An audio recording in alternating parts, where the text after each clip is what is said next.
Olá, ouvintes e leitores, sejam bem-vindos ao programa Conversa de Peixe Grande do Ictus Podcast. Sim, nós voltamos depois de um longo e tenebroso inverno, que na verdade foram boas férias. No programa Conversa de Peixe Grande, a gente conversa, é óbvio, com um peixe grande. De um jeito bem descontraído, como você já sabe, sobre várias coisas e como sempre a gente acaba falando sobre livros. Eu sou o Thiago André Monteiro, @vulgutan, Twitter e Instagram.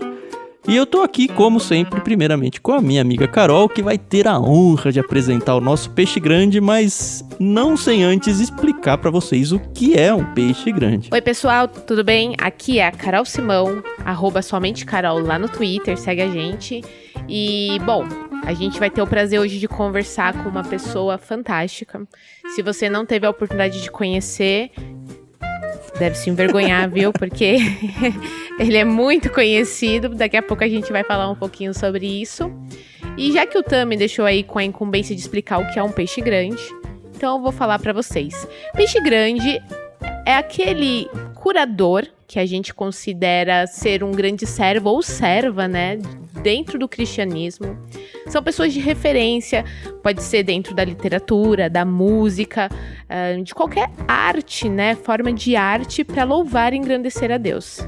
E hoje não é diferente, a gente vai conversar com um cantor, pessoa fantástica, super ativa nas redes sociais, né? O querido Thiago Arraes. É um prazer, nós agradecemos já desde do início aí por aceitar nosso convite. A gente sabe como a agenda, né, é apertada, né, de vocês. E é um prazer imenso conversar com vocês. Já devo dizer que se eu não falar isso, a minha irmã me mata. Minha irmã é muito fã de vocês. Eu conheci vocês através vai pedir dela. Beijo pra ela, não?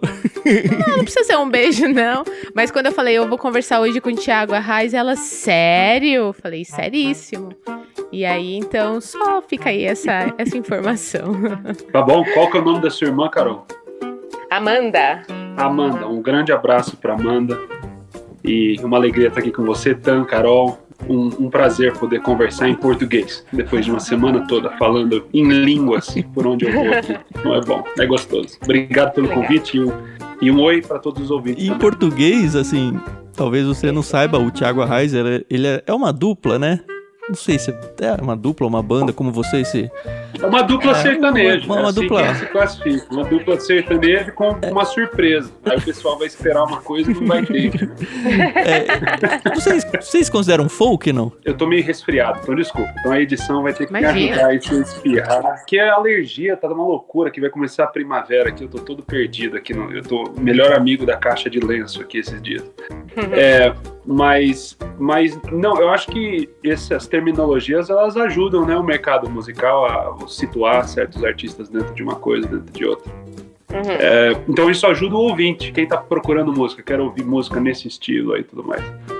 Do lado de quem cria música, se tem elementos folk naquilo que a gente faz, sem dúvida, tem muito, violão, acústico, esse tipo de coisa. Tem muitas outras coisas também, apesar que esse é o principal, né, o acústico, mas o DVD mesmo, a gente tinha uma banda completa lá fazendo um monte de coisa diferente. Então a gente tenta nunca colocar dentro de uma coisa só, mas abraçar tudo. Somos sertanejos, folk, rock, secular, sacro, profano, a gente é tudo isso aí. Agora eu vou falar pra você, Carol, eu já fui chamado de muita coisa nessa minha vida aqui, bom e ruim, né? Mas de peixe grande acho que eu nunca fui. Então obrigado. Sou um peixe grande. Vou ligar pra minha mãe depois. Falar, mãe, só queria te dizer que você teve um peixe grande. Aí, ó, tem orgulho. Mas antes da gente começar esse bate-papo, né, super bacana, a gente espera aí que seja tão agradável pra você ouvinte como tá sendo pra nós. A gente tem a nossa famosa brincadeira, o dicionário. E se você não sabe o que é, o Tam vai explicar pra você. Ah, droga. Se devolveu, né? Sim. Vamos lá, o dicionário é uma brincadeira onde cada participante se desafia com uma palavra difícil ou pouco usual aí, e cada um tem que usar essa palavra dentro do contexto, senão no final paga uma prenda, normalmente um trava-língua, alguma coisa, mas quase nunca as pessoas não conseguem usar, né? Vai ser interessante porque o Thiago já tava falando aí, finalmente estou voltando a falar português, então além disso tem um desafio aí pra ele, né? Foi. Mas a gente vai se desafiar, a gente já se sorteou aqui quem vai desafiar quem. Mas antes da gente dizer quais são essas palavras, e lembrando que a gente não dá o significado delas aqui, a gente só diz quais são, e vocês, ouvintes que têm interesse, vão atrás desse significado. Mas é importante mencionar que todas as palavras usadas no dicionário, elas servem como um código de cupom de desconto para você ter 10% numa primeira mensalidade no Clube Ictus. Isso para qualquer um dos planos. Esse cupom de desconto é válido somente por uma semana, então ele começa a valer a partir do momento em que o episódio vai ao ar, e uma semana depois perde sua validade. Então, se você está tentando usar ele e não está funcionando, provavelmente já passou uma semana. E óbvio que você pode tentar encontrar aí nos episódios mais recentes quais são as palavras que estão valendo na vez. Dito isso, eu vou começar desafiando o nosso querido Thiago com a palavra desopilar. Muito bem. Então eu simplesmente monto a frase, é isso? Você tá conversando e... Eu tô batendo igual eu papo. falei conversando agora, você fala desopilar. Eu não tô aqui pra atrapalhar a conversa. Eu faço perguntas só pra saber o meu lugar, pra eu não acabar, né, criando barreiras, né? Minha função aqui é desopilar, entendeu? Minha função aqui é criar pontes, não dificultar. Isso aí. Já gastou rápido. Bom, Agora o Thiago desafia a Carol com o quê, Thiago? Carol, a palavra selecionada em 30 segundos, pesquisando aqui no dicionário, foi escanifrado. escanifrado, beleza? Então, já tá aqui estudada, né? Vamos ver se a gente consegue incluir aí no nosso bate-papo. E eu vou desafiar o Tam com a palavra bruxuleante. Com X, bruxuleante. Bruxuleante. É isso, né? Isso. Bruxuleante com Beleza. isso. Feitas as honras aí do dicionário, eu acho que a gente pode começar lá do começo, né?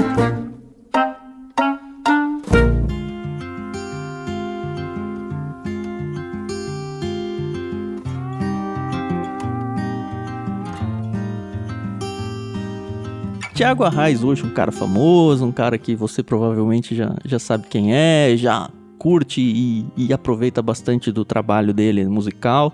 Mas eu queria voltar lá nas origens, Thiago. Você estava contando pra gente em off que você pelo menos viveu uma época aqui em Campinas, nem sei onde você nasceu e qual que é o seu contexto familiar e tudo. Acho que poderíamos começar daí. Vixe, lá atrás.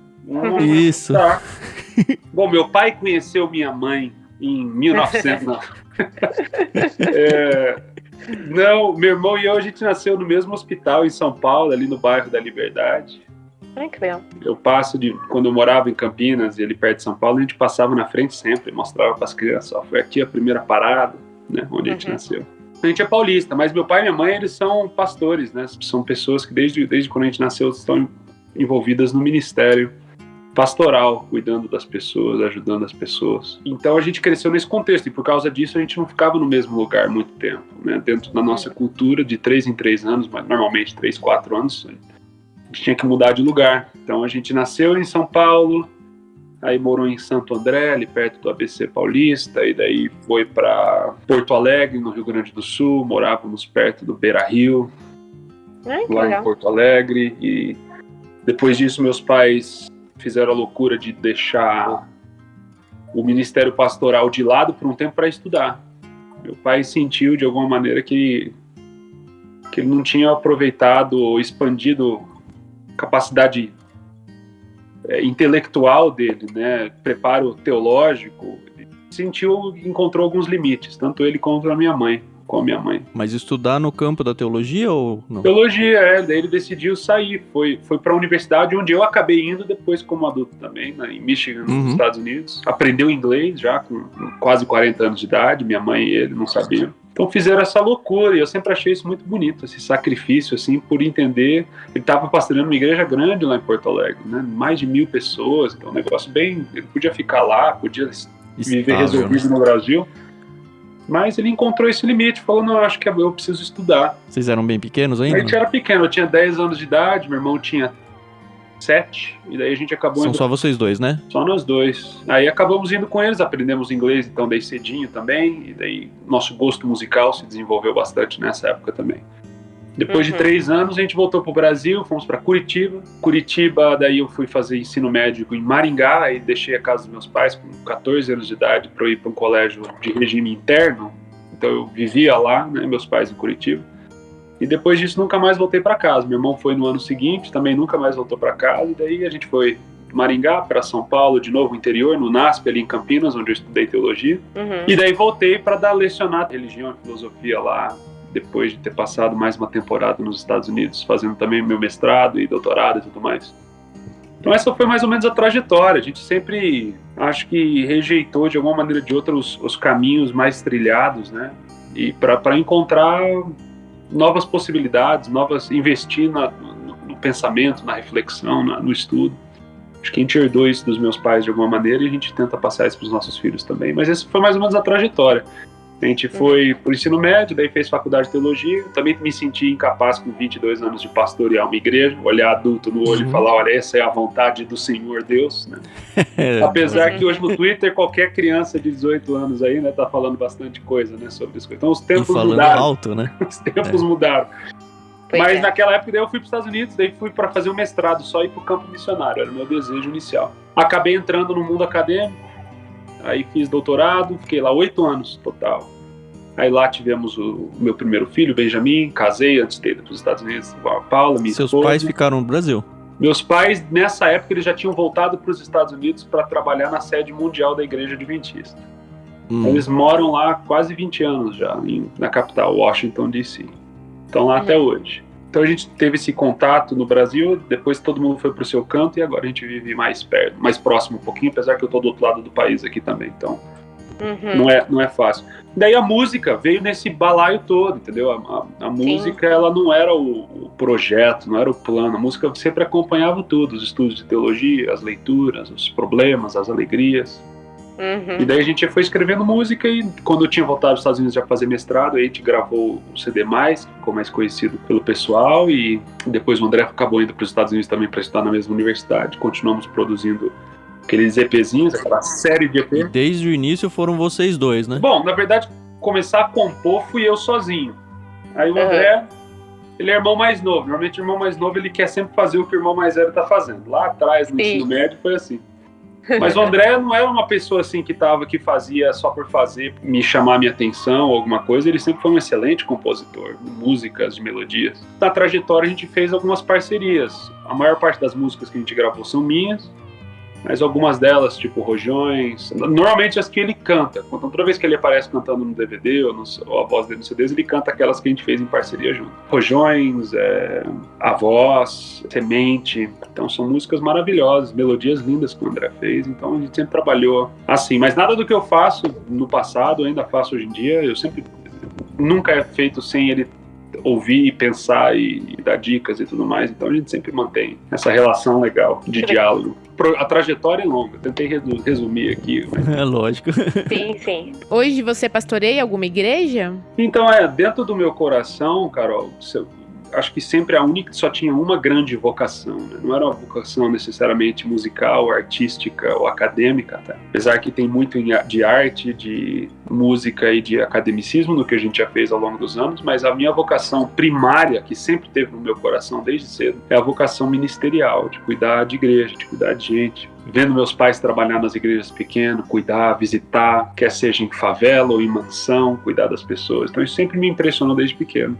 É além do sentimento, né? A mistura do sentimento, de um discernimento de saber como Deus vai agir na sua vida e na sua história, de como a gente vai exercitar a graça da nossa própria maneira. Então no ensino médio eu tive também esse senso de que esse era meu papel. Não necessariamente ser pastor, mas servir, ajudar as pessoas. Eu sempre tive isso dentro do meu coração. Aí com a música, com tudo que a gente fez ao longo dos anos, sempre a gente tentou voltar para isso, apesar que tem todo esse negócio de ser reconhecido, que a gente não tinha planejado isso daí e tudo mais, daí você fica meio numa situação super complexa, né? Você quer ajudar as pessoas, mas às vezes as pessoas não estão ali para ser ajudadas, estão ali por causa de uma outra parada. Então sempre foi muito confuso navegar as águas de ser reconhecido musicalmente. De uma proporção pequena, né? Dentro do Brasil, não é todo mundo que conhece, dentro ali do ambiente que a gente está inserido de alguma forma. Mas vem um reconhecimento e daí poder... Vou dar um exemplo para vocês. Quando eu dava aula lá no NASP para a faculdade, né? Dava aula de religião. Então na sala de aula sempre chegava gente do nada lá, umas 5, 10 pessoas às vezes assim, no máximo aparecia do nada para assistir a aula.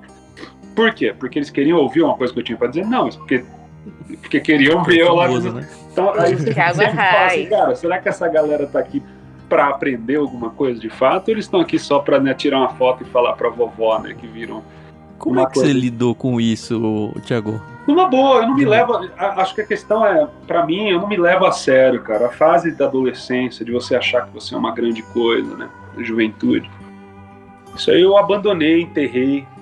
Então nunca teve. Desde quando a gente foi reconhecido musicalmente, depois de eu ter casado, tava lá nos Estados Unidos, lá com um monte de problema ao redor por toda parte. Você abandona, né, esse senso de que você é alguma coisa, de que você é, né, tá, tudo mais. E daí foi lá que eu escrevi as primeiras músicas que acabaram indo pro Algo Mais. Então, quando houve reconhecimento, eu já estava mais nessa fase da minha vida que eu falei assim, cara, que coisa boa, qualquer reconhecimento, que bom.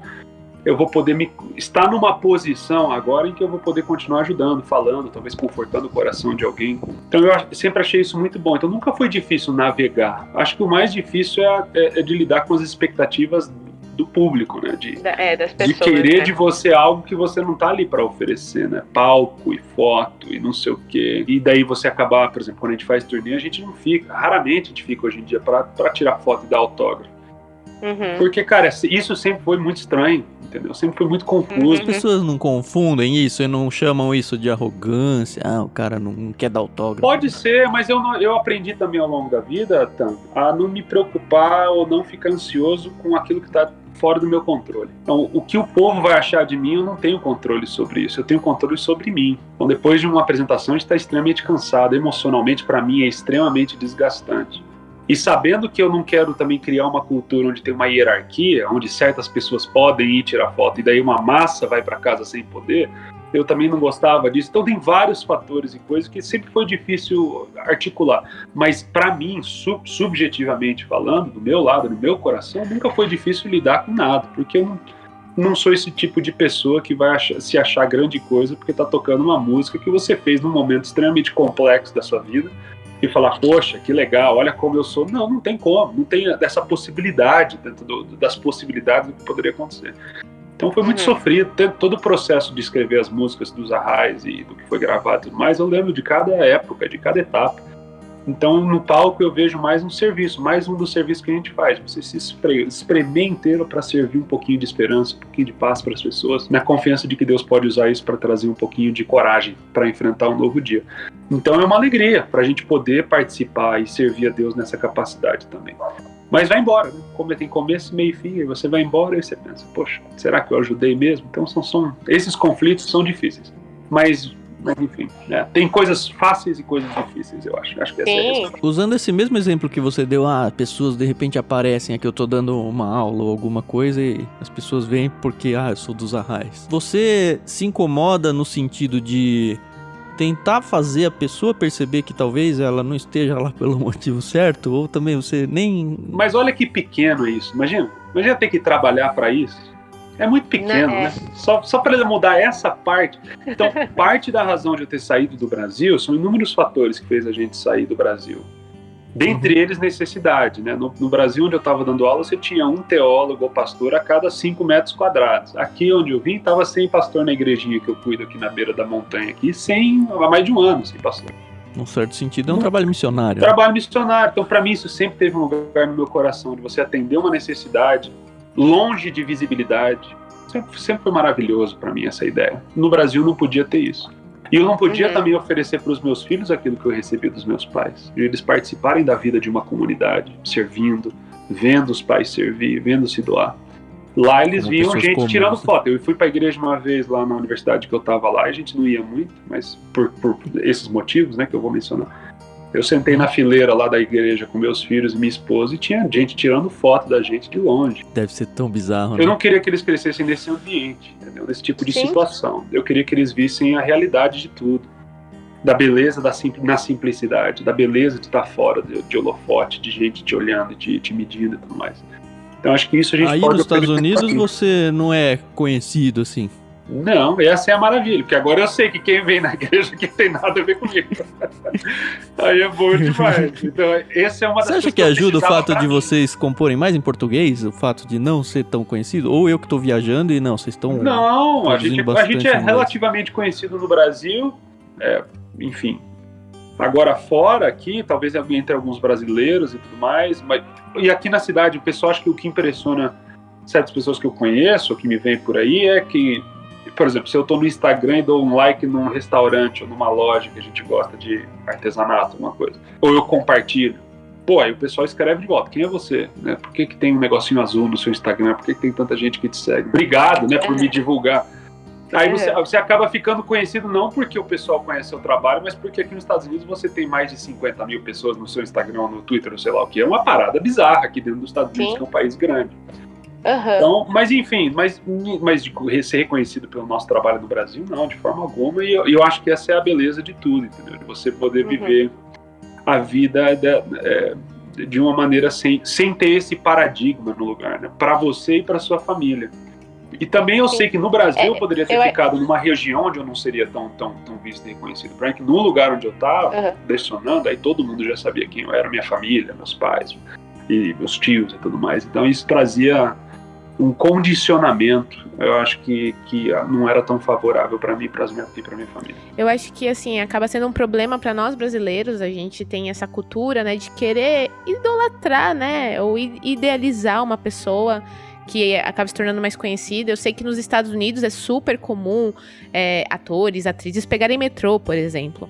Aqui, eles não conseguem, né? Tem uma coisa, mas eu acho que não chegava nesse nível de idolatria. É mais a cultura mesmo que você mencionou. Uma questão de, cara, ele é conhecido, então se eu estiver lá na sala e tirar uma foto, não é nem sobre mim, é sobre a pessoa. Porque, pô, eu tirei uma foto, daí ele vai gabar ou vai... Então é uma parada muito estranha que eu nunca... Isso não me afetava pessoalmente. Então não era... Tudo certo, isso faz parte. Eu também tenho artistas que eu gosto, coisas que se eu visse na rua, eu falava, pô, que legal. Eu encontrei aqui, inclusive, no mercado, outro dia. Eu moro perto de uma cidade chamada Taos. E Taos é uma cidade extremamente, historicamente conhecida pelo calibre artístico, de pintores que já moraram lá ao longo dos últimos séculos. Aí um desses pintores é um francês, que ele se mudou da França para os Estados Unidos e agora ele mora em Taos, comprou uma casa incrível na frente de um rio, das montanhas, assim, e as pinturas dele para mim são incríveis. Aí eu encontrei ele no mercado aqui com a filhinha dele.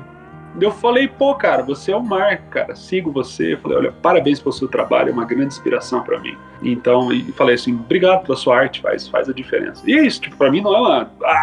agora eu vou seguir o carro do cara pra ver onde... Não. Tira uma foto comigo aqui. É uma parada assim, cara, eu entendo o valor que a arte tem, eu respeito, eu admiro.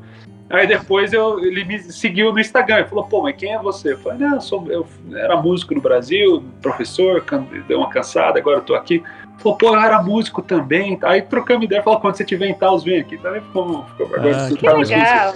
Então, eu acho isso que é legal porque cria relação, não é uma parada de que, olha, eu tô em cima, embaixo, não tem essa parada, olha, eu respeito o que você faz. Então, muito do que existia no Brasil também era isso.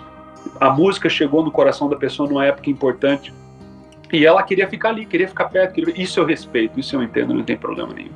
Agora, tem outras coisas que já não era tão interessante para mim, dentre elas de poder trabalhar sabendo que não era porque eu era quem eu era, né? O resultado do trabalho era porque, tá cheia a sala porque é o Thiago Arraes. Se não fosse o Thiago Arraes, não estaria cheia a sala ali, ó.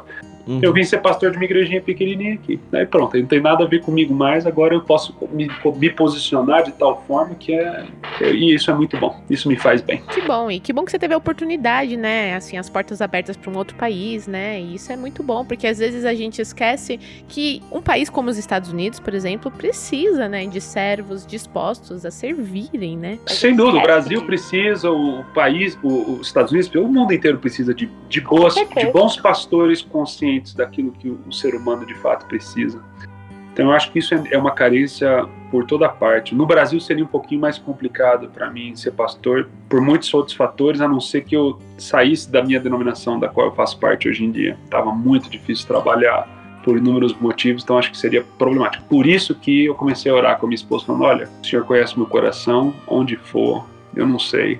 Aí nesse inteirinho, meu irmão, que morava aqui perto, ligou, falou, tem uma igreja aqui, ele não sabia que eu estava orando, pensando em sair, pensando em parar. Falou, tem uma igreja aqui sem pastor há mais de um ano, eu sei que você não vai querer. falei, não, eu vou querer sim. Pode mandar meu nome lá, eu vou mandar o currículo. E ninguém queria. Eu vim pra cá não porque, tipo assim, eu tenho alguma coisa que alguém não tem. Ninguém. Eles ligaram pra várias pessoas, ninguém queria vir pra um estado que nem americano sabe que existe, que é o Novo Seu irmão, México. então, abriu o caminho nesse sentido. Meu irmão, ele trabalhava aqui já, em Albuquerque, que é 1 hora daqui. Ele foi agora pra Maryland, então ele voltou pra perto dos meus pais, lá da capital. Então agora a gente tá meio isolado aqui. Mas ele já trabalhava aqui, a gente já tinha visitado ele aqui. Então, assim, tinha essa ponte, mas ele falou, Thiago, eu não tô nem falando porque você é meu irmão, tô falando porque eles entraram em contato com um monte de gente, ninguém aplicou pra vir pra cá e simplesmente não tem pastor. E eu falei, bom, eu sou pastor, eu posso ajudar, se eles quiserem. Daí eu fui, mandei o currículo, eles me convidaram para vir fazer uma visita, conversei com todo mundo. Que bom. Deus escreve as coisas de um jeito muito lindo, Deus né? cuida, a gente vive em paz, a gente faz planos, a gente tem pensamentos, né? E tudo. Eu não sou uma pessoa que faz muito plano, na verdade, mas a gente tem né, certas disposições, né, no coração. Mas Deus conhece, então a gente vive por isso hoje em dia, minha esposa e eu, já há um tempo já, deixa Deus dirigindo. Que legal. Guiando. E você comentou que tem um filho chamado Benjamin? Tenho 2 filhos. Meu filho Benjamin nasceu na época que eu estava estudando lá, né, em Michigan. Benjamin. E tem minha filha. Ele tem 9 anos e minha filha Joana fez aniversário ontem. Tem 5 anos. Então é Benjamin e Agora é sua Joana. vez de falar, Carol.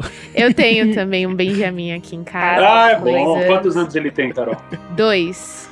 2 aninhos. Tá Que no coisa auge. boa. Que coisa Sim. boa. Assim, é a minha alegria, assim, a minha felicidade. Eu falo que a maternidade me mudou muito, né?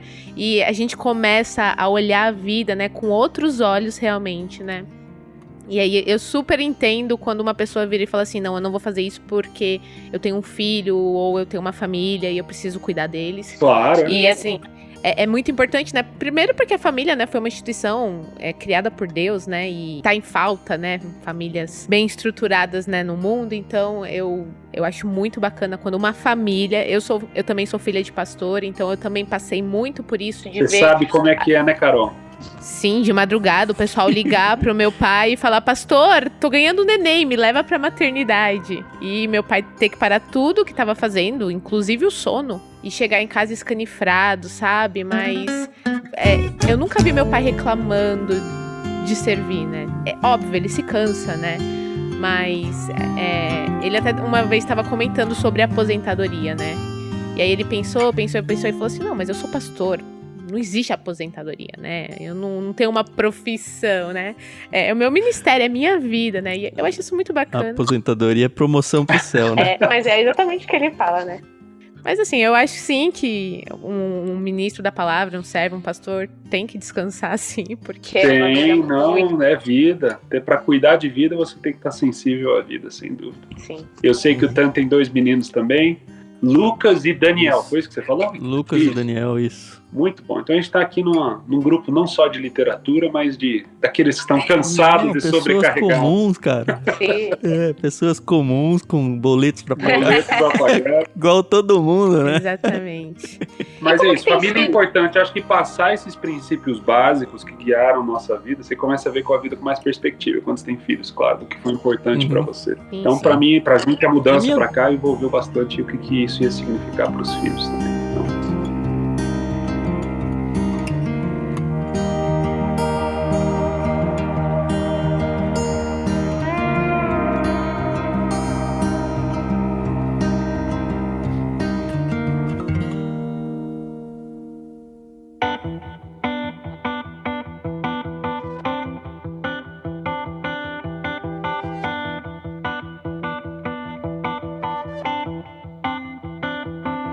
Eu tenho uma dúvida, eu não sei, assim, nessa sua busca por anonimato, quero crer que o André também tenha um pouco disso, como é que funciona dentro do ministério que vocês seguem hoje? Você falou que o André nem mora, acho que na mesma cidade que você, né? não.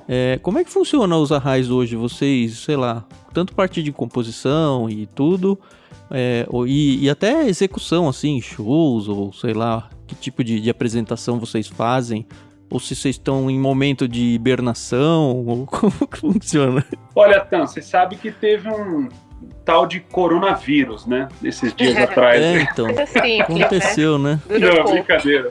Bom, a busca, na verdade, não era por anonimato. Acho que a busca era para você poder fazer o serviço de uma forma mais leve e sem alguns paradigmas, né, que traziam condições para o nosso serviço e para a maneira da gente ser visto e a maneira como a gente enxerga os outros também. Então é isso que a gente buscava, uma vida que a gente pudesse passar para os nossos filhos algo mais concreto e não algo ilusório, né? Então acho que essa era a busca. Agora, sobre os Arraiz, eu continuo irmão do meu irmão, né? Então a gente vai ter essa ligação sempre, né? Isso aí ninguém tira. Mas a gente meio que fez aquele DVD que está no YouTube gratuitamente para todo mundo assistir, em São Paulo, no Rio de Janeiro, né? Como uma celebração, né, de toda essa trajetória. A gente estava gravando o CD praticamente todo ano, né? Por um longo período ali. A gente fez um mais, aí lançamos 4 EPs, quase um atrás do outro. E daí a gente decidiu fazer essa gravação do DVD para celebrar essa etapa toda, essa trajetória toda, e dar uma pausa.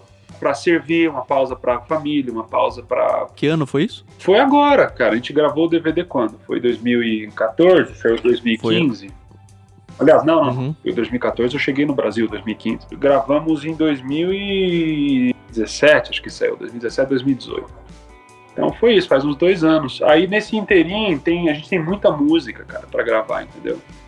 Então nunca vai terminar, sempre vai ter música. A gente tem projetos fechados aqui, só falta entrar em estúdio e gravar, enfim, mas isso leva muito dinheiro financeiramente, por isso que a gente fazia as turnês por muito tempo para financiar o próximo álbum, né? A gente fazia turnê, pagava os músicos, toda a infraestrutura, e daí se sobrasse uma coisa a gente pegava e já colocava no próximo álbum, que já era bastante dinheiro. Então, enfim, foi assim por bastante tempo. Então a gente ainda tem muita música para gravar como os Arraiz, mas tem uma pausa aí para renovar as energias criativas e eu tenho álbum solo também para fazer. O próximo que eu vou fazer, na verdade, vai ser um álbum solo, não vai ser um álbum como os Arraiz, que é uma homenagem para minha família toda, enfim, dessa fase que a gente está agora. Enfim, então a gente vai indo e voltando, mas não tem nada acabado, é só coronavírus, não tem muito o que fazer, não tem show, não tem ida pro Brasil. Ano passado a gente não foi, esse ano a gente não vai de novo, por motivos óbvios. Então, e a gente sente pelos membros da nossa banda, né, que estão lá tentando correr atrás, então e tá difícil para eles também. Então, se você conhece, é claro, a nossa banda toda lá, no Instagram dos Arraiz lá, eles dão cursos, ajudam, inclusive eu tenho que divulgar mais isso daí para dar uma força para eles. Mas tá todo mundo sofrendo, mas a gente não vê a hora de acabar isso para poder Tá tudo linkado no seu arroba lá do Instagram, não? O meu Instagram dos Arraiz é os Arraiz, né? Acho que não tem os Arraiz oficial. Não, mas é esse pessoal que o pessoal pode ajudar, porque a gente pode colocar o seu link aqui na descrição do programa. Claro, se puder, vai ser muito bom. As pessoas vão ouvir e de repente ajuda alguém, né? Vai ser muito bom. O Bucão, que toca bateria, o Erison, que toca guitarra, o Dick, eles dão cursos, enfim, o Leandro, pianista, também dá cursos, o Adriano tem uma escola de músicas, nosso baixista, então é muita coisa de qualidade, entendeu, que está disponível e nem todo mundo sabe. Então lá nos Arraiz, se você colocar o Instagram dos Arraiz oficial, em qualquer foto da banda você vai ter o tag de todo mundo lá, é só clicar que vai levar para a página deles e tem muita coisa boa lá para você que é músico e quer. Olha, ouvinte que gosta de música, é a sua oportunidade de se aperfeiçoar com música e ajudar alguém que tá precisando ser ajudado aí, né? E a gente boa, cara, eles são músicos fantásticos, assim, então é uma situação complicada, não só para nós como os Arraiz, mas para os músicos também, não só da nossa banda, mas do Léo, de tantos outros aí que estão também tentando correr atrás numa época que não pode fazer show. Eu tenho que encaixar minha palavra e... Mas assim, eu já tinha pensado na hora que você falou ela.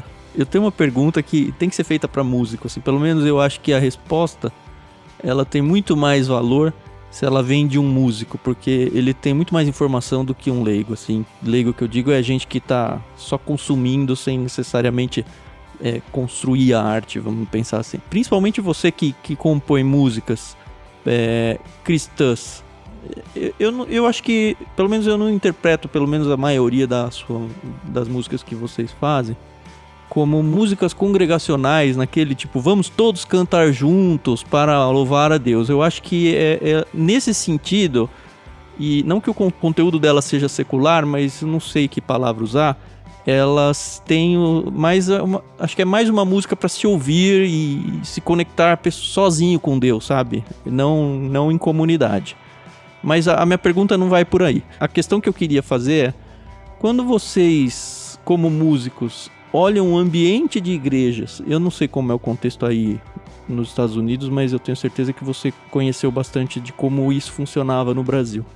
Atualmente, eu pelo menos, assim, é opinião pessoal mesmo, eu enxergo muito as igrejas dando valor demais ao ambiente, a coisa mística, aquele vamos criar uma emoção, não só a parte sonora, mas a parte visual, a parte de iluminação. Muitos colocam velas e torna aquela coisa toda bruxuleante. Meio que deixa, na minha cabeça, meio que perde o propósito do culto, sabe? Que é louvar ao Senhor. Por outro lado, eu entendo que os músicos, e aí eu tô pensando na arte que ele tá desenvolvendo, eles não fazem isso de má intenção. Eles fazem isso talvez porque eles querem fazer com que a sua própria arte contribua ou colabore para que o ambiente de louvor seja aperfeiçoado.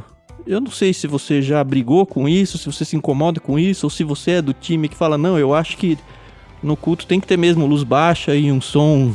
Sei lá, queria que você passeasse um pouco nesse assunto aí. Não, eu não me incomodo com nada e eu não me preocupo também com essas coisas, mas eu entendo que já estive em igrejas em contextos assim, né, que colocam uma ênfase ali pelo aspecto sensorial, né, de você ter uma conexão emocional, mística com Deus. Eu não faço isso aqui não porque eu discordo. Na minha igreja não tem quase música hoje em dia, porque ninguém toca, faz nada, é pequenininho, tem 70 pessoas só. Então, para mim, igreja é uma outra coisa, adoração é uma outra coisa. É mais voltado para a vida, né? É mais voltado para a comunidade, não é? Você não vai para a igreja pelo que a igreja como um fim, né? Eu vou lá para ter essa experiência e daí eu vou para casa. Não, a igreja é um lembrete do reino, né? Das coisas, prioridades do reino. A igreja é um lembrete do que Jesus fez. A gente volta para a comunidade para servir, fazer e ser igreja. Acho que aqui a gente não cultiva isso, de novo, não porque acha errado, mas porque a gente prefere dedicar tempo para outras coisas. Então, se a adoração e a música vai demorar 1 hora e pouco, alguma coisa assim, para construir esse climão, eu prefiro ficar 1 hora estudando o Evangelho de Mateus. E isso não significa que não dá para fazer os dois, mas é como na minha igreja tem mães com filhos e tudo mais, não dá para ficar 5 horas lá. Então eu tento fazer assim, tem 1 hora aqui junto. O que a gente vai fazer 1 hora? Vamos conversar, vamos falar como foi a semana, vamos sentar e vamos abrir a Bíblia, vamos lembrar o que Jesus fez pra gente fazer isso também durante a semana. E daí vamos comer junto. Aí o pessoal traz comida, a gente come junto. Vamos varrer o chão junto. Vamos levar o que sobrou pro sem-teto. E vamos lembrar que isso daqui que a gente está fazendo é parte de um todo, de uma vivência com Deus, de uma vivência de adoração e não só um fim. Então, acho que isso muda as prioridades. Então, eu não digo isso, de novo, como uma crítica ao que os outros fazem, porque cada um vive dentro do seu próprio contexto religioso, eclesiástico, com suas prioridades, com seus interesses e com sua cultura. A nossa cultura aqui é a igreja não como um fim, mas como um meio, onde a gente se lembra o que é ser humano. A gente lembra o caminho de Jesus e sai dali para continuar trilhando esse caminho de uma forma mais sensível às coisas que importam a Deus. Então é mais ou menos isso aqui. Então eu não sei se eu tenho uma opinião. Eu gosto de música de adoração, eu ponho aqui quando eu estou escrevendo meu sermão, alguma coisa aqui. Eu ponho aquelas músicas que demoram 20 minutos para acabar e volta o coro e vai. Eu amo, acho maravilhoso. Eu fico num transe escrevendo. Eu não tenho nada contra. Só não faço na minha igreja porque eu acho que é uma questão de filosofia, né? do que acontece ali, de como encontramos Cristo. É uma grande pergunta. Como é que eu alcanço unidade com Cristo? Como é que esse processo acontece? É através da música que me leva ou é através do rosto do pobre que eu sirvo? Então são perguntas que a gente faz. É uma ou é outra? É as duas? Não sei. Então são perguntas que eu faço na minha comunidade. Eu acho que tem servido todos muito bem. Acho que ninguém espera. Acho que um louvorzão. E ainda bem que eles não sabiam que eu era músico até muito tempo atrás. Muitos acho que nem sabem que eu sou músico no Brasil. Então não afeta. Fala assim, a gente esperou você aqui para você fazer o louvor. Não tem nada disso também. Então assim, eu acho que é isso que eu posso dizer. Eu não tenho crítica, não tenho nada. Só posso compartilhar o que a gente faz aqui. E como a gente tem se entendido, né, como comunidade de fé, como igreja, pessoas, né, histórias e responsabilidade para o lugar onde a gente se encontra. Então não é só o culto, mas o porquê que a gente está nesse lugar.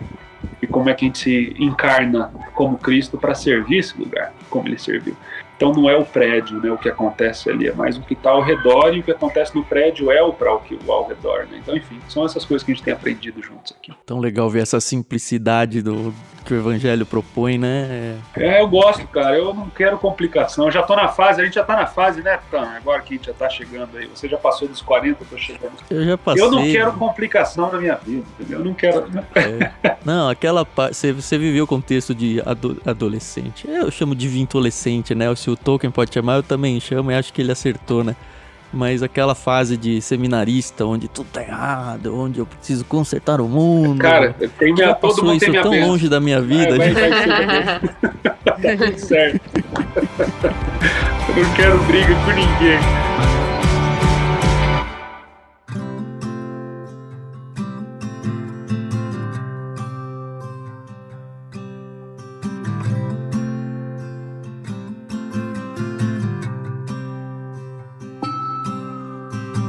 E é bom, a gente ouviu aí que você é um grande estudioso, né?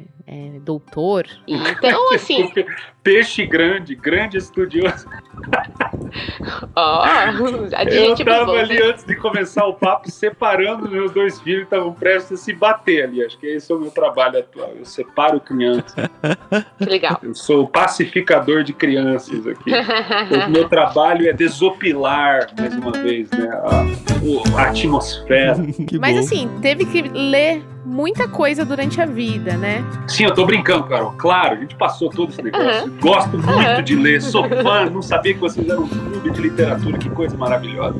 Sou fã, leio bastante. E é claro, não tá filmando aqui, mas para vocês que estão assistindo, que a gente tá se vendo aqui, vocês só estão ouvindo, a gente tá se vendo. Na minha escritaria sempre tem um monte, aí tá tudo. Aqui tem mais coisa no armário. Então, o livro é vida. Pra quem lê, não tem caminho de volta. Então você tá certo. Qualquer Carol, lugar é me lugar perdoa. pra Isso livro, aí. né? Imagina. Mas assim, como é que entrou assim a literatura na sua vida? Eu sei que com o pai pastor, a gente, naturalmente, pelo menos a Bíblia tá diariamente em casa, né? Mas como é que foi? Porque pode ter sido assim de uma maneira forçada, né? Obrigatório. Na escola tem que ler, e então eu só adquiri o hábito mais tarde. Como é que foi? Olha, não, a minha família, meus pais, os dois são muito inteligentes, mas não com a inteligência acadêmica, né, que destilou, né, informação e agora tem uma clareza, um poder de síntese. Não. Meus pais, eles cresceram, eu não estou falando agora, porque depois eles fizeram mestrado, doutorado, tudo, e passaram por esse projeto, essa trajetória. Mas quando a gente era pequeno, até os 10 anos de idade, não tinha uma cultura de leitura dentro de casa, no sentido de, fora do que devoção, tem que ler o devocional, isso sim, mas não no sentido de despertar sensibilidades para a vida, né? De você entender que o livro não é só para sua curiosidade e espiritualidade, é para trazer uma sensibilidade e te colocar no mundo de uma maneira radicalmente diferente, despertar a alteridade, você enxergar o mundo pela ótica do outro e acabar lendo coisas que você não leria, né, para entender o mundo de uma maneira que talvez seja até ofensiva para você.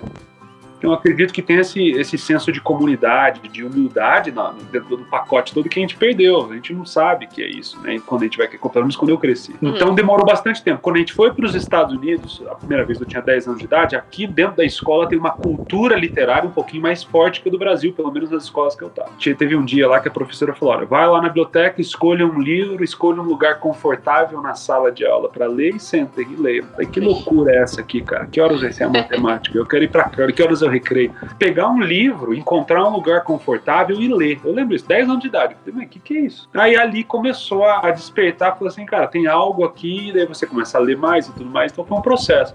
Tive uma tia também que era jornalista e desde cedo também sempre me dava bons livros para ler, mais de literatura, de história, enfim, e me despertou também isso daí. E aí dali em diante eu sempre lia muito, então ensino médio, quando voltei pro Brasil depois, lia o que os professores não pediam, o que os professores pediam não me interessava, no teológico, no seminário foi a mesma coisa, os professores tinham toda uma lista de literatura lá que eu não tinha interesse nenhum de ler.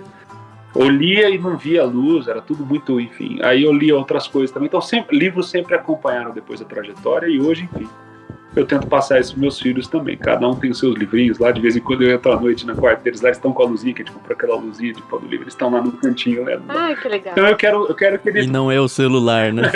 Eu quero que eles também encontrem, descubram o mundo, né? A literatura é um mundo, né? Então eu quero que eles tenham esse passaporte no coração e que não precisem eu falar ou despertar neles esse desejo que seja mais natural, mais cedo do que foi, pelo menos para mim.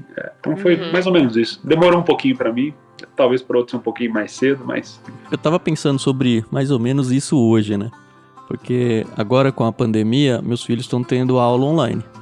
Então a gente acompanha as aulas dele do lado. E o Daniel tá com 4 anos, ele tá no infantil 2, eu acho. Nem sei mais os números, toda hora muda a nomenclatura. Mas enfim, todas as aulas dele tem um momento da história. Então a professora senta online, né? Mas na classe também funcionava assim, mas é que agora a gente tá vendo, né? Então ela se senta com os alunos e fala, ó, agora tem até musiquinha, vamos começar a ler, aí canta musiquinha, e aí todo mundo para e lê.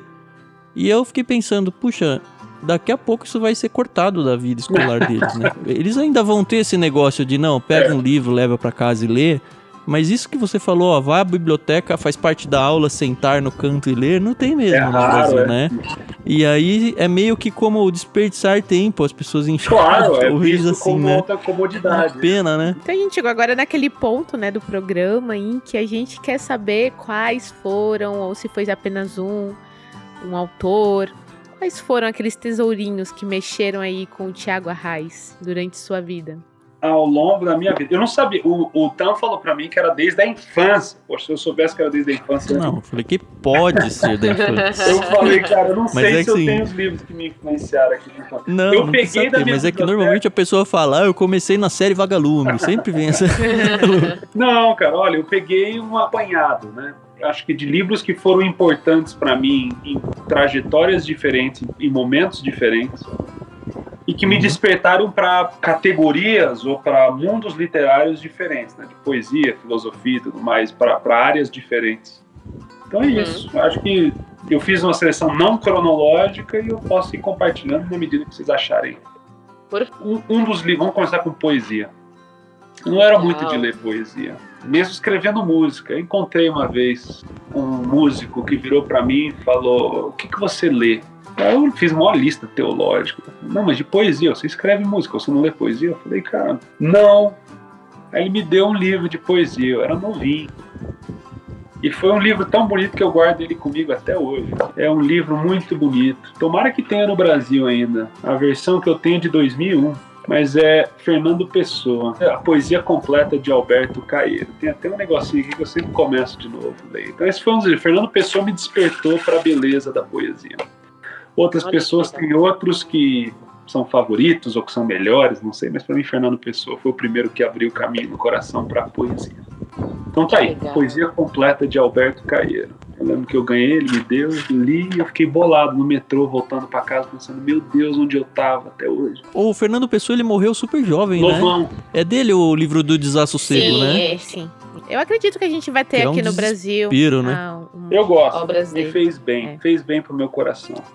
Outro livro, agora vamos quando eu estava no teológico, principalmente num teológico, num seminário que beira ou que flerta com fundamentalismo, né, que tem aqueles autores que podem ler e os que não podem ler, né, tem a lista dos que não podem.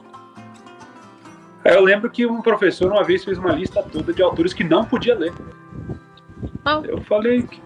Aí eu sentado lá pensando assim, como é possível? Aí eu achava que eu era novo. Falei assim, cara, eu sou novo, não sei, talvez tenha algo aí, né? Aí, óbvio, depois como professor, eu passei por isso. Você pensa, em qual estado de espírito o ser humano tem que estar para criar uma lista de livros que não pode... Parece Inquisição de novo, tem que jogar fogo, enfim. Pior que instiga mais para ter vontade de ler do que mandar ler, né? Dentre os autores que não podiam ler, que no começo eu não entendia absolutamente nada, mas com o tempo me acompanhou, me fez bem, me provocou filosoficamente o pensamento. É Nietzsche, né? E aqui eu tenho um em português, Crepúsculo dos Ídolos, que é bem fininho. Tem muita coisa boa, então tá aqui, ó. Crepúsculo dos Ídolos? Esse é o Crepúsculo dos Ídolos, publicado pela Companhia do Bolso. Simplesinho, pequenininho, me provocou, no começo não entendia nada, e depois de muito tempo eu entendi o que ele estava fazendo. E eu acho que é uma excelente crítica ao pensamento cristão. Deixa eu ver, outro livro importante para mim, talvez na área teológica política, pensando nesse aspecto, é Tolstói. Esse livro tem em português, eu tenho a versão em inglês aqui, O Reino de Deus está entre vós. Léo Tolstói também foi muito importante para mim, para entender a relação do evangelho com a sociedade, a maneira como a gente vive com o Estado, com governos e como a gente se insere. Eu posso não concordar com tudo, mas quando eu li anos atrás, me impactou muito e formou hoje como eu enxergo todas as coisas que a gente coloca dentro da categoria da política. O reino de Deus está entre vós. Tolstói. Então esse livro teve um impacto grande sobre mim. A gente já mandou Tolstói no clube. Morro de vontade de mandar Fernando Pessoa. E mandaria Nietzsche de boa, assim. A ideia do clube é justamente essa, é romper fronteiras, é quebrar esse negócio de que cristão só tem que ler livros certos, sabe? Não que tem bom, essa, então desculpa se eu tô atrapalhando aí todo, mas espero estar ajudando de alguma maneira. E eu tenho uma entrevista que eu fiz com o Marcos Botelho, um amigo meu lá da comunidade da Vila em São Paulo. Sim, sim. Que eu falo sobre Nietzsche, sobre niilismo e tudo mais, e como eu organizei certos pensamentos ao redor da filosofia dele. Então, enfim. Outro autor, e daí esse autor foi fundamental, acho que para mim, para o meu desenvolvimento teológico, existencial, se chama Søren Kierkegaard. Não sei se esse livro tem em português, mas foi provavelmente um dos livros mais importantes que eu li para a formação de quem eu sou. Se chama Ataque à Cristandade, Attack Upon Christendom. Então esse livro, ele tira as luvas, né? E sai dando golpe, igual um Bruce Lee teológico. E ele me desmontou, cara. Isso aí, esse livro me ajudou muito a acordar. Aí tem livros que me ajudaram dentro da esfera ministerial pastoral. São livros que eu leio frequentemente. Quando acaba, eu volto e leio pelo menos uma vez por ano. Esses dois livros que eu vou compartilhar. Você é desses, então, que fica lendo o livro várias vezes. Né? Tem dois livros que eu leio todo ano. E eu vou compartilhar esses dois agora. O primeiro deles é um livro chamado Vida em Comunidade, Life Together by Dietrich Bonhoeffer. Bonhoeffer. Eu acho que o número é Vida em Comunidade, eu acho. Mas o nome é Life Together. Esse livro eu leio todo ano para me lembrar do porquê que nós fazemos as coisas como fazemos. E dentro dessa esfera ministerial, pastoral, também eu tenho Eugene Peterson, que é um outro grande autor que me abençoa muito. Esse livro se chama The Contemplative Pastor, o pastor contemplativo, talvez seria a tradução. Não sei se tem em português, mas são dois livros, Bonhoeffer e Peterson, que me abençoam muito na área ministerial. Filosoficamente e agora socialmente falando, eu não acabei de ler esse livro, mas eu já posso dizer que é um dos livros que eu vou voltar a ler no futuro e que tem sido muito importante na minha caminhada. Me abalou muito a leitura desse livro até agora e eu não cheguei no fim ainda. Mas se chama A Imaginação Cristã, Teologia e a Origem da Raça, de William James Jennings, um autor afrodescendente, né, aqui dos Estados Unidos, professor lá em Yale ou Princeton, não me lembro onde agora. A imaginação cristã, ele vai discutir aqui da onde vem essa ideia de raça, da onde vem, qual foi a contribuição cristã para o racismo. Esse livro simplesmente me desmontou. Tem me desmontado e eu não consigo. Quando eu encontro um livro assim, eu não consigo acabar ou ler rápido, porque é um processo emocional muito grande. Então esse livro me abalou muito, de um autor que eu respeito muito, Jennings. E outro livro também que na época do doutorado me ajudou muito também a entender certas coisas na área da filosofia, se chama Gramática da Fé. The Grammar of Faith, de Paul Homer. A Gramática da Fé. Esse livro aqui, esse é um cara que vai pensar em linguagem, a importância da linguagem dentro da teologia. Eu poderia falar também de Wittgenstein, mas eu não trouxe ele. Acho que o Homer ele vai escrever bastante sobre Wittgenstein também. Eu acho ele fenomenal. Então, enfim, tô tentando dar um leque grande. Um leque bom, porque assim, mesmo que não vá no kit, as pessoas ouvem o podcast e aí elas vão atrás do livro que interessa pra ela, né? Isso. Eu vou agora citar um de literatura, que tem literatura tem em inglês e português, mas como a parada é em português e para os livros em português, eu decidi pegar o de português. Eu tenho a trilogia toda aqui, mas eu vou pegar só o primeiro, que é João Anzanello Carrascosa, Caderno de um Ausente. Eu não sei se vocês conhecem esse livro ou não. Não. Esse livro, ó, tá até hoje, eu guardei aqui, ó. Tá aqui, ó, o lenço, ó, da Azul. Eu terminei de ler ele, ó, dentro do avião. Eu ia contar a história e não sabia que tava aqui a prova da minha história. Eu acabei de ler esse livro aqui chorando dentro do avião. Chorando lágrimas. E a mulher, a aeromoça, chegou e falou: meu querido, tá tudo bem? Trouxe um suquinho e tal. Falei: amiga, tá tudo ótimo, não podia estar melhor. Eu acho que uma das coisas boas da literatura é essa, de você encontrar um livro que te comove, né, que mexe com suas sensibilidades. E Carrascosa, ele é um autor que ele escreve diretamente para despertar no leitor emoção. afeto, sensibilidade. Então, Carrascosa, que legal.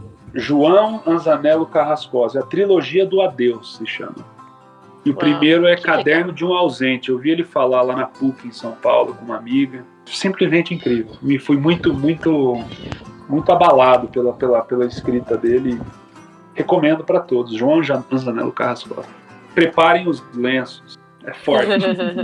Principalmente para quem é pai. Para quem é pai e mãe, aí não tem volta. Vai ser um ataque. Enfim, então essa é a minha lista que eu decidi passar para vocês aqui. Não sei se é muito ou pouco. Não, tá ótimo. Muito bom. A gente queria muito agradecer aí por ter aceitado o convite para conversar com a gente. Para encerrar, a gente costuma só fazer um bate-papo, jogo rápido. Eu pergunto, você responde, não precisa nem justificar a resposta. E o Tan sempre termina aí o podcast. Tá joia. Tem alguma meta de leitura durante o ano? Ou lê o que dá? Tá tudo não bem. tem meta. Não, eu acho que eu tenho curiosidades. Eu sigo a minha curiosidade. Então, se tem algum mecanismo para me movimentar a ler, não é meta, é curiosidade. Onde está a minha curiosidade agora? Então, mesmo se eu estiver na metade de um livro que abastecia a curiosidade prévia, eu deixo pela metade e sigo para outra coisa, porque eu acredito que o motor por detrás de tudo, é isso que eu tento ensinar para meus filhos também. Então, vai atrás daquilo que te faz curioso, aquilo que você tem perguntas, aquilo que te fascina. E o papai ajuda a comprar e fazer, e a gente vai atrás na biblioteca pública. Mas eu quero que você aprenda a seguir a sua curiosidade, a valorizar e respeitar ela. Então, acho que é isso que eu faço aqui. Prefere livro físico ou digital? Físico, sem sombra de dúvida. Bom, a gente já viu aí sobre descartar livros, né? Talvez não descarte, mas deixe eles pela metade, né? Não, eu às vezes não acabo, isso não tem problema. E eu dou. Em vez de jogar fora ou guardar, às vezes empoeirar, eu dou muitos dos livros para quem eu encontro que tem a mesma curiosidade. Costuma ler um livro só de uma vez ou ler vários? Atualmente, 1, 2, 3, 4, 5, 6, 7, 8, 9, 10, 11. Tá aí a resposta. Tá certo, excelente. É difícil achar alguém que lê só um vídeo de cada vez. Eu não sei fazer, eu ia entrar em colapso, eu acho. O que você acha sobre esse papel de um curador dentro de um projeto como o Ictus, por exemplo? Uma pessoa que indica livros. Eu acho de extrema importância. E quando eu falo extrema importância, eu estou dando sentido às duas palavras. Extrema e importância. É igual você entrar numa floresta sozinho e entrar com um guia, que sabe onde pisar, que sabe o que vai ser bom dentro de uma circunstância, se chove, se tem sol, se falta comida.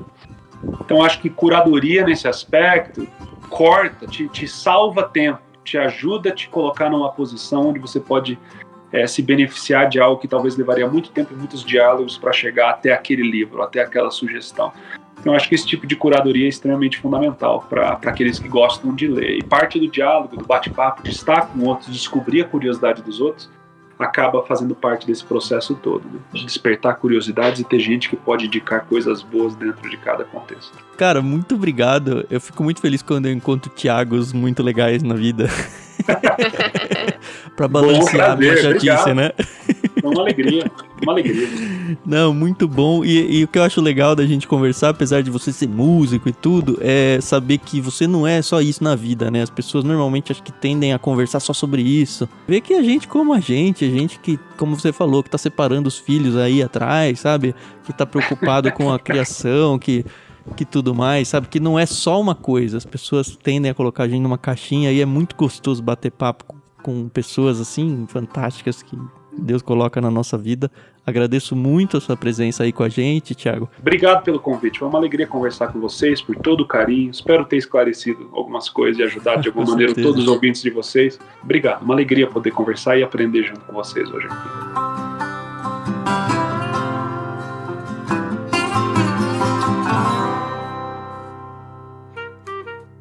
Tá chegando aqui de paraquedas, senhor ouvinte? Nós somos o Clube Ictus, o Ictus Podcast. Você pode encontrar tudo sobre nós no site ictus.com.br. Lembrando que Ictus se escreve I-C-H-T-H-U-S.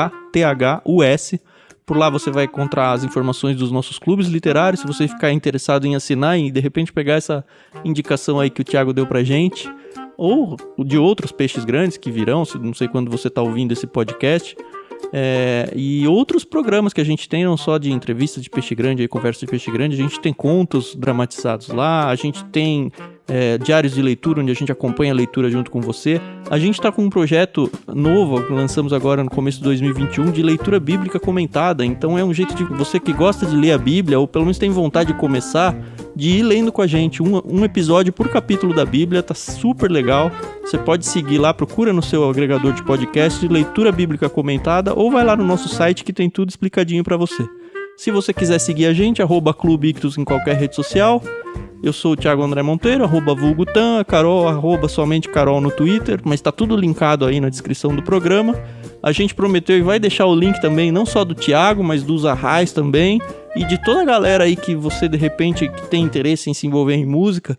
A gente vai postar tudo aí na descrição e, de repente, você pode abençoar a vida de alguém que tá precisando aí, resolver a sua vida nesses momentos difíceis aí de pandemia. Temos também o nosso canal no Telegram, se você quiser participar das conversas direto com a gente mesmo que conversa lá. É só acessar t.me/clubeictus. E acho que é isso, né, Carol? A gente tem lá os nossos links da Amazon, se você quer participar e ajudar o nosso ministério, sendo um dos nossos mantenedores, tudo aí. Gasta um tempinho aí, uns 5 minutinhos, lendo toda a nossa descrição do programa, que você vai saber como participar junto com a gente aí em várias frentes, tá bom? Mais uma vez, agradeço demais, Thiago Arrais, foi um prazer enorme conhecê-lo pessoalmente. Infelizmente, os ouvintes só estão no áudio, a gente tá se vendo aqui, né, e que legal ver o seu estilo de vida, assim, essa centrada, enquanto tem tanta gente aí querendo ser famoso a qualquer custo, sabe, é uma pessoa realmente centrada na vida, naquilo que importa, que tem a sua fama e poderia muito bem ir atrás da sua fama, tem qualidade pra isso, mas o interesse maior é outro, sabe? E isso é muito bom de ver. Alegria. Carol, Tan, Deus abençoe vocês, família, o Daniel, o Lucas, o Benjamin, e Deus continue liderando, guiando, abençoando a família e a vida de vocês também. Obrigado. Amém. Um abraço, senhores ouvintes, e até a semana que vem com mais um episódio no Ictus Podcast. Valeu.